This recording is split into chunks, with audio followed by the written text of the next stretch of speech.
When people die, you never say rest in progress. You never say rest in investments. You never say rest on top of your assets. You say rest in peace. So peace is a gift that even a dying man can go with.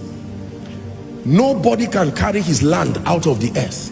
Nobody can carry his certificate out of the earth. Nobody can carry, you cannot carry your office out of the earth.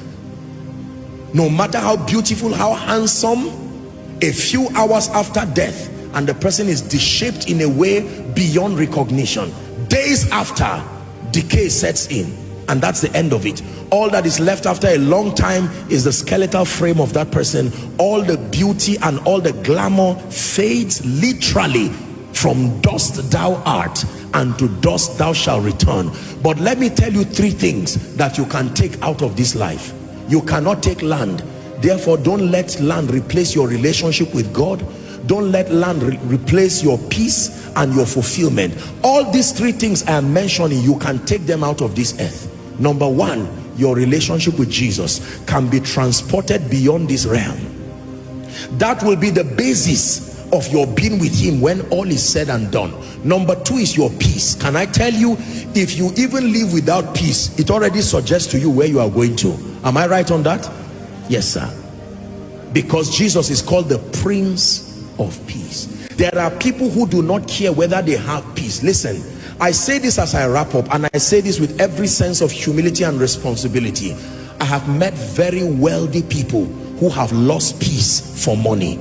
They traded peace for money. Medical doctors here will tell you there are people who have a lot of money, estates, and I'm not against prosperity, but they cannot find peace. There are men of God, respectfully speaking, they are so obsessed about advancement in ministry that they lose their peace. There are many who are so obsessed about their reputation, they would rather their peace go away and preserve their reputation. No. In order of priority, the greatest assets you will truly have in your life, this is the mentality of the victor. Your relationship with Jesus, your peace, and your fulfillment. I have had the honor of praying for people, some of them minutes before their transition, and I have seen people laugh as they leave. You know how people will say, I'm going. They were not even desirous of prayer, because all has been put in place.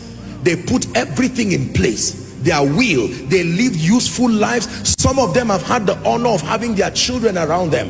One of my dear pastor friends in Kenya, I think one time when his father was about transiting in glory, I had the honor of seeing the father. Lovely family.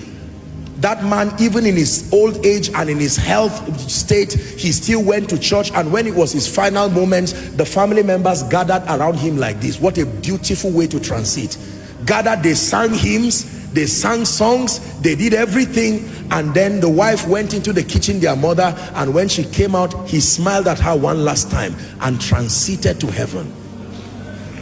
Versus, hold on, let me paint another picture. Versus the person who sits down, you've cheated people, you've lived a wicked life, you refuse to receive Jesus as your Lord and Savior, downplayed everything spirituality, spent your life looking for money, spent your life making ends meet, and finally you are told you are about to go.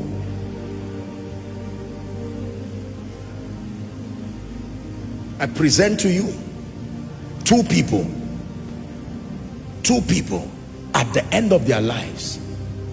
There are people today, there are all kinds of arguments about their properties, arguments about their estates. They've gone, they've long gone, long gone, long gone.